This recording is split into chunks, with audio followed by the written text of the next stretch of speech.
I'm a mountaineer and hiker, and I have so many stories to tell and don't know where to start. I've had several dangerous climbing situations. Once on a winter climb, I almost fell down a volcano when the ice on the summit moved. I was on the edge, and I was about to fall off and doing cartwheels and try not to fall forward. It was so scary.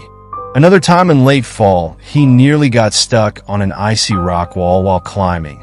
I was just stuck and had to reach out to reach the next place for my hand and claw, but my pack was too heavy and bulky, so I had to cut it off. But as I tested one hand to grab my knife, I took it. I was sure that I could. I had no choice but to fall, so I bent down and slowly reached into my backpack, and as I pulled out my knife, I wondered where that strange moaning sound was coming from. That I was alone here? It took me a while to figure out that it was me. Anyway, I managed to get my pack off before my shaky legs gave way. The following year I hiked again and recovered it. It was terrible.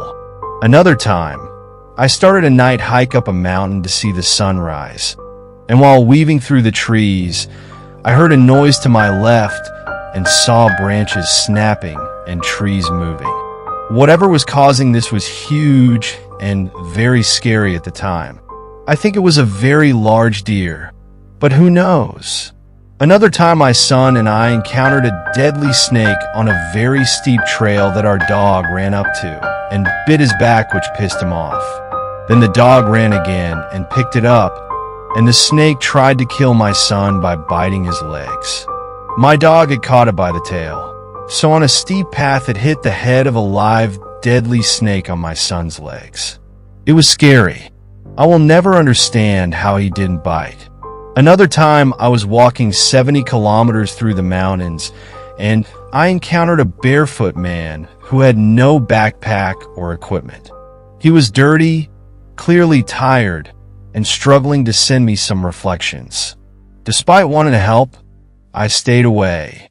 It was a strange situation, and when I came back I realized that he was an escaped prisoner. The scariest of them was helping an injured climber out of the mountains for 3 days. This was before telephones and aid, and I had no lights on me. I had my very heavy pack on my back, and theirs in front of me as I carried them along. The uphill and downhill parts were really hard. I would go ahead with our stuff and put it down and then come back and help them. I was so tired that I was worried I would pass out. I thought about leaving our stuff and almost did, but I was afraid we'd end up in more trouble, especially if the weather turned bad. So we just kept going, but it got so bad I could hardly see straight until the end. When the car pulled up, I fell to my knees and cried. I will never forget it. What happened to me was last winter.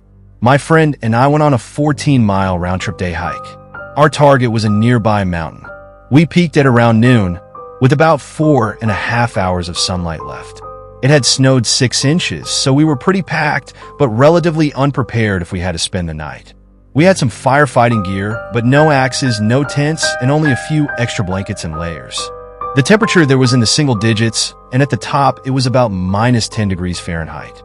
On the way down, my friend was losing steam, so I told him I'd go ahead and meet him at the next milestone, which was about 2 or 3 miles away.